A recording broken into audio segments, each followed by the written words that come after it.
This is Warhammer 40k Space Marine 2. We're here on Xbox Series S. Be sure to like the video. Subscribing is great as well. In the grimdark future, there is only war.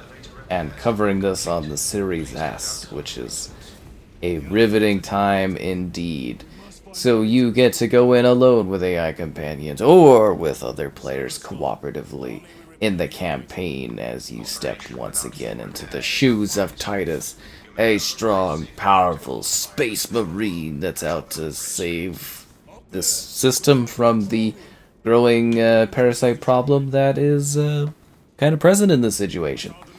So yeah, time has passed, and you are attempting to, basically save the system and dealing with some surprises that are present along the way. You're mostly fighting this organic, flood-like parasite enemy, and, as per always, there's some surprises in the story and some little things hidden here or there that might reveal themselves over the course of your battles and combat, which is rather interesting.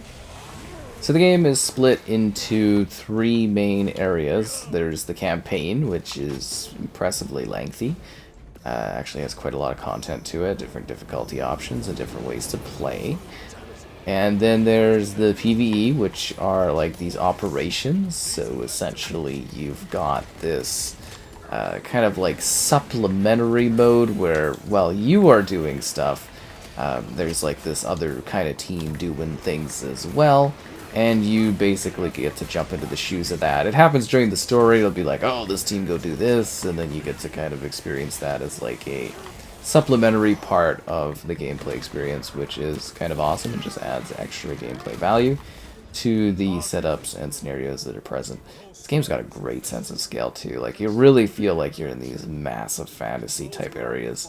Then the final mode is the multiplayer, which is a competitive 6v6, up to 12 players across a few different game modes. There is crossplay between consoles present for that mode. Now, that is not something I was able to experience as part of the review because everything was offline.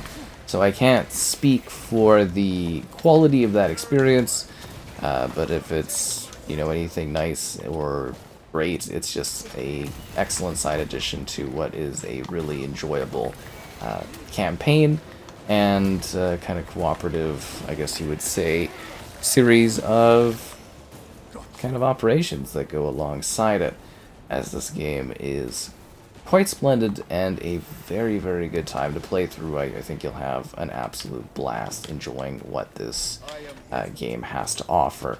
Now, for the Series S, things are a little bit different. On the Series X, you get two different graphical option modes. Here on the Series S, it's just one. You don't get to choose. It's 1440p at 30 FPS. And that definitely is a little, I wouldn't say disappointing. I mean, it makes sense because it's the Series S. At the same time, it's kind of like it would have been nice to have a frame rate mode, but I don't know how low and or murky they'd have to make it to actually make that possible. So I'm guessing that's kind of why we weren't given the frame rate mode for Series S. And like, honestly, I'm not really sure if this would be able to handle it too well, because even the Series X kind of sort of has a 1080p mode at 60 FPS, and it, to a degree, struggles with that as well. So you'd be getting pretty murky, really, really murky, if you were trying to do a 60 FPS mode on Series S. But still, it kind of makes a bit of a difference if you're doing any of the competitive multiplayer. Like, that frame rate difference is going to be noticeable for sure, right? Like, that's just how it's going to be. Still, like, picture quality wise and stuff like that, it does look pretty decently sharp. It does seem to be relatively smooth for the Series S, because the Series X even has some level of issues in regards to the, I guess you would say, like, resolution mode 2 doesn't feel the best on that one, but Yeah, now there is another technical issue. Crashing seems to be a thing that was rather prevalent when I was playing this on the Series X. On the Series S, I didn't, you know, didn't really do like a full run, but, I didn't really see as much, but I would imagine that there's very likely going to be a similar level of crashing in the game that's present, and I hope that they are able to fix that over time and give us a little bit of a smoother technical kind of aspect. Because, like, other than that, it's really well polished. It's a very fun and engaging game, like I said, with a lengthy story, good supporting, PvE content, and then also the multiplayer looks rather intriguing. Again, I can't really speak for it at the current point in time, which is a little disappointing. But, yeah, just kind of looking forward to seeing the full scope of this one eventually, and mostly just talking about from a good portion of the gameplay experience, what I've been experiencing gameplay-wise for this one, which I think is a really genuinely good time. So if you played World War Z, this is definitely from the devs there, because it looks like we're getting like the zombie technology here for these massive hordes. I don't know if you kind of noticed that. If you played that game, kind of got that vibe where you're like, wow, yeah, no, there's these huge collections of, creatures that come up, and you just get like these massive, large-scale areas that I think are absolutely fantastic to really dive into and like take in, like just this huge sense of scale that is just really, really quite spectacular. A good variety of enemies, some crazy boss sequences.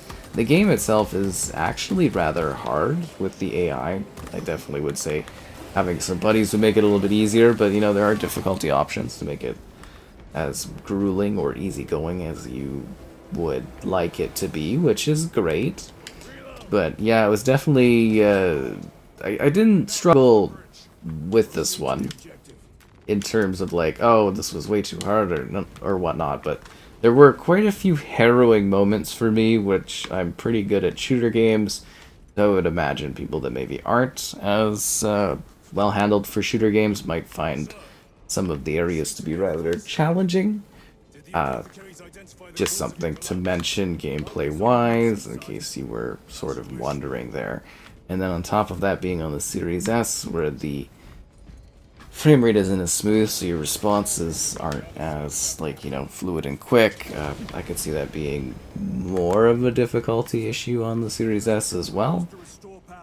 So just, again, something to kind of keep in mind for your gameplay experience, that maybe you might need something a little easier going. But yeah, other than that, it is interesting that the game seems to some degree, also exhibit kind of last-gen, I guess you would say, like, segments in terms of, like, loading areas and or movement areas, which I theorize take a little bit longer because the multiplayer isn't functional at the point in time, right? Because we're ahead of launch.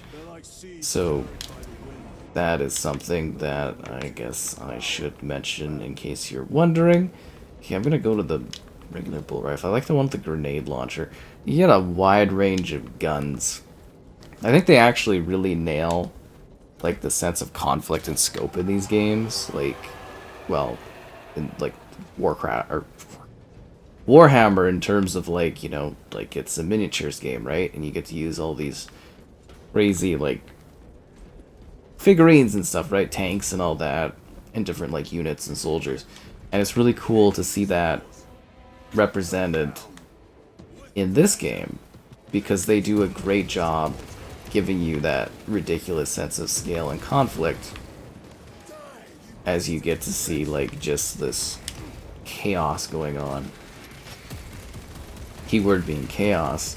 And then, like, various tanks and other vehicles and stuff going along, and then there's these, like, magic users and stuff. It's really, really quite crazy. Like, there's, like, this psychedelic attacks that these creatures do against you, and you're like, whoa, what's going on? You can see all these particle effects, and there's, like, sniper stuff going on, and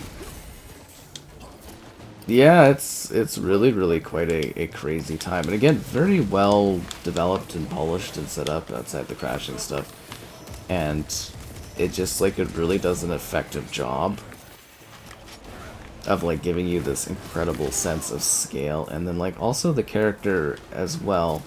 A great level of weighting to your character and your movement. Like, you feel like you are this tough, powerful, awesome Space Marine that's going around just, like, slamming and smashing these giant creatures as you try to, like, save the system in the only way you know how, which is through killing everything that comes your way. And it really is quite wild, and, like, everybody, like, leans into the conflict and the combat really well, where it's sort of like, brother, and you feel like you're in this universe where there is only darkness, but there is a big focus to, like, duty and dedication to the cause and the chaos that is going on, and, you know, above all else, for the Emperor, for the Imperium.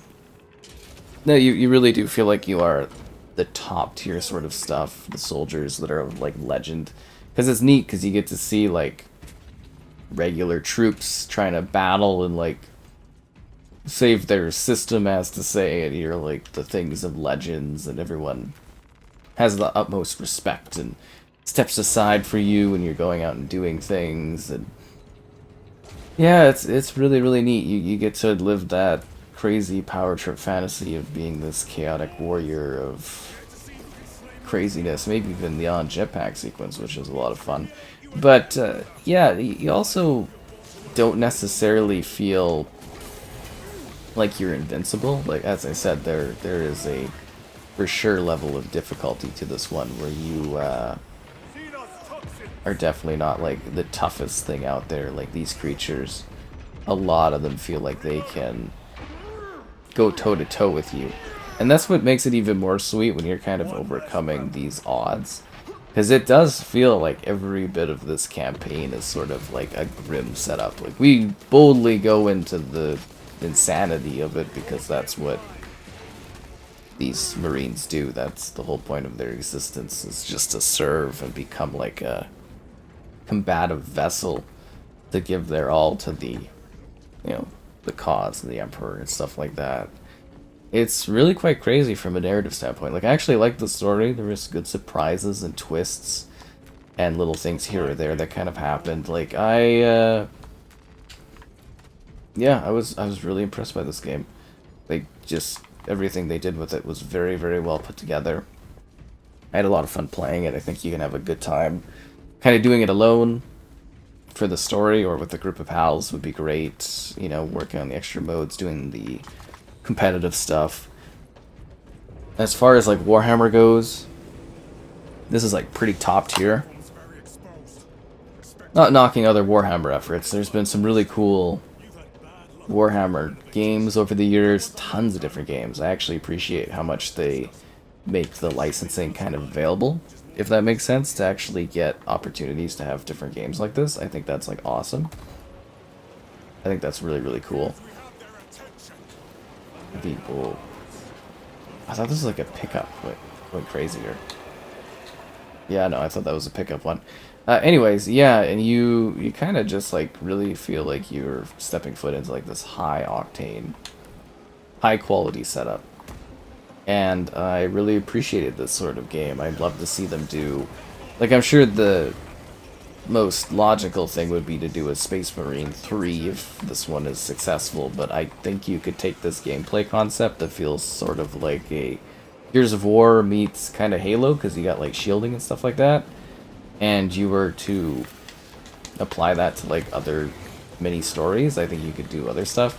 I mean, there's obviously brand recognition with Space Marine, and it's cool and awesome, but, like, I really do think you could also take this concept and just apply it to other parts of the Warhammer 40k universe. You don't necessarily have to have, like, the main character here. You can just have other Marines on different adventures and different journeys, right?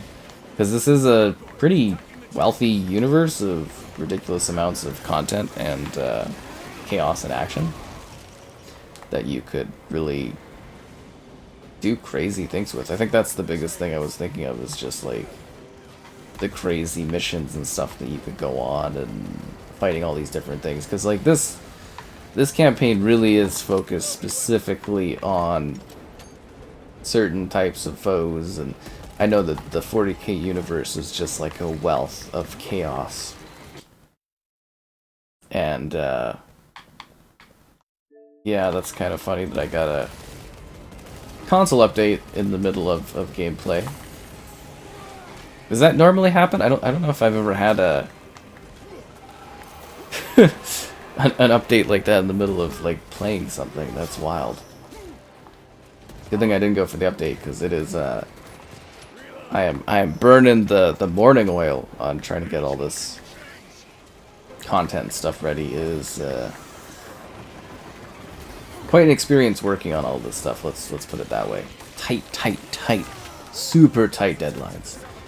But no, I really quite like this game. It was a lot of fun to play. I think it's really cool. I'm looking forward to spending more and more time playing it too, because there is actually like a wealth of extra content. Like, even if you take away the fact that there's like multiplayer and PvE stuff, I think just like from a campaign perspective, this is a pretty sweet time. Like, I'm really thoroughly enjoying this campaign. It's probably one to revisit too. It really motivates me to try to find that original game, because that one is a bit of a rarity. Still been trying to find it for like a couple of years now, but yeah, it'd be kind of cool to have that remastered. But I imagine there's all the kinds of licensing nightmares on it. But it's just like, it seems like a really cool sort of series and continuation for which they could do some pretty cool things with. And here on the Series S, you know, again, to kind of give a showcase for this platform, like, it does look pretty decent. It's just the frame rate mode would have been awesome, but I don't really know how they would have achieved that on this. You probably have to do like 400p or something like that, and honestly, even with the 1440p mode, it's like pretty blurry. And when you're on Series X, you're doing the 1080p mode at 60 FPS, it's kind of blurry, and it doesn't even hit the performance level fully. So I'm assuming this is a demanding game to some degree in terms of technology, or, you know, not necessarily a fully crazy budget, but like, I think this was a great effort. I really like this. This is a perfect sort of starting point. If they want to like continue this and do crazier things, I would absolutely welcome it. I think the scale of it is impressive. The polish, the setup, the environments, the things you get to do, the battles, everything like that are very effectively presented. You get neat environments. The gameplay is always changing things up. Doesn't feel too repetitive, but it has a good gameplay loop. It's gritty, it's graphic, it's violent. It doesn't hold back. It fully embraces the, I guess you would say, insanity of the Warhammer 40k universe. For it is darkness, for it is chaos. And it gives you this sort of power feel that I'm really loving for video games in terms of immersion, where it's like you are stepping into the shoes of a powerful character. You can feel it, you know it. And that's kind of awesome, is that they're actually like not stepping away from that sort of thing and giving you that full sense of like, you're powerful, but you're not invincible. As much as your characters seem to want to believe that they're invincible, or they don't care because, you know, everything's for the Emperor or whatnot. But it is kind of funny just like embodying that kind of chaotic power. No, I don't even have enough slots because I already got the self-revive thing. That's funny. But no, it's well designed. Cool boss fights, cool levels, crazy gore, cool combat, a good amount of gameplay, well set up campaign. Leaves you satisfied, leaves you wanting even more, actually, because you're enjoying what this has to offer so much. And I think on Series S is not too bad either. Just, again, performance mode would have been sweet, but taking what you get for this platform, and I think it actually looks better than what we usually get for games on here, so not really going to complain too much, and just kind of enjoy the magic and the chaos of Space Marine 2, because in the grimdark future, there is only war. How far to the cogitator? With no direct route. It'll take longer than I'd like.